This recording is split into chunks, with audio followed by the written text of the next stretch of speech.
Hi friends, Sri square சேனலுக்கு உங்களை அன்புடன் வரவேற்கிறேன். +2 வந்து பொது தமிழ் தான் இருக்குது. இன்றைக்கி நம்ம ஏதாவது ஒரு பாட்டு பார்க்கலான்னு இருக்கேன். ரொம்ப நாள் ஆச்சு இந்த சேனலில் வந்து நான் வீடியோ போட்டு. கொஞ்சம் வீட்டு வேலை வந்து அதிகமாக இருந்ததுங்க, மன்னிக்கவும். இனிமேல் வந்து தொடர்ந்து வீடியோ வரும். வீடியோ போடணுன்னு தான் நினைக்கிறேன், ஆனால் வேலைபளு காரணமாக வீடியோ போட முடியல.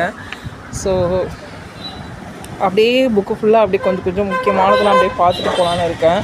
நான் அதிகமாக இந்த சேனல் வந்து ஃபோக்கஸ் பண்ணுறது வந்து தமிழ் தாங்க ஃபோக்கஸ் பண்ண போகிறேன்.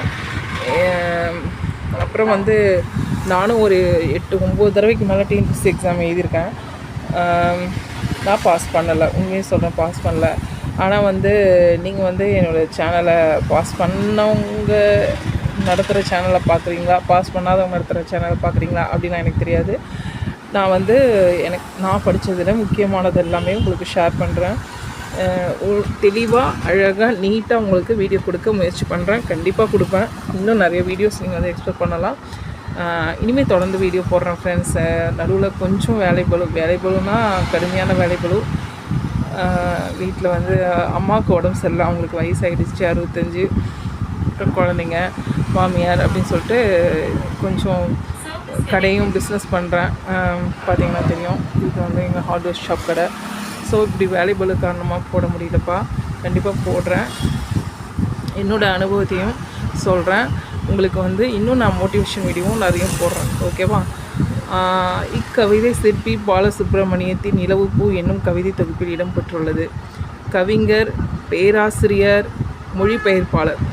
நம்ம சிற்பி பாலசுப்ரமணியம் யாருன்னா, அவர் ஒரு கவிஞராக இருந்திருக்கிறாரு, பேராசிரியராகவும் இருந்திருக்கிறாரு, மொழிபெயர்ப்பாளர். லாங்குவேஜை வந்து மொழிபெயர்க்கிறது. இதழாசிரியர் என பன்முகம் கொண்டவர். இது மட்டும் இல்லை, இதழாசிரியராகவும் இருந்திருக்கிறார். எவ்வளோ பெரிய ஆள் பார்த்தீங்களா? சிற்பி பாலசுப்ரமணியம், பேரே சிற்பி பாலசுப்ரமணியம். பாரதியார் பல்கலைக்கழகத்தில், நம்ம பாரதியார் இருக்கார் இல்லையா, அவருடைய பல்கலைக்கழகத்தில் தமிழ்துறை தலைவராக பணியாற்றியவர். பாரதியார் இப்போ இல்லை, பாரதியார்னா அவரோட பேரில் யூனிவர்சிட்டி தான் நமக்கு இருக்குது. ஸோ அந்த யூனிவர்சிட்டியில் பார்த்தீங்கன்னா தமிழ்துறை தலைவராக. இது ஏன் நான் இப்படி பேசுகிறேன்னா, நீங்கள் மறக்காமல் இருக்கணும் அப்படின்றதுக்காக தான் நான் இந்த மாதிரி பேசுகிறேன். இன்னொன்று உங்களுக்கு நகைச்சுவையாக பேசி உங்களுக்கு வீடியோ போடுறேன். நகைச்சுவையாக பேசி நம்ம படிக்கும்போது, நம்ம வாழ்க்கை முறையில் பொருத்தி படிக்கும்போது நமக்கு என்றைக்குமே மறக்காது.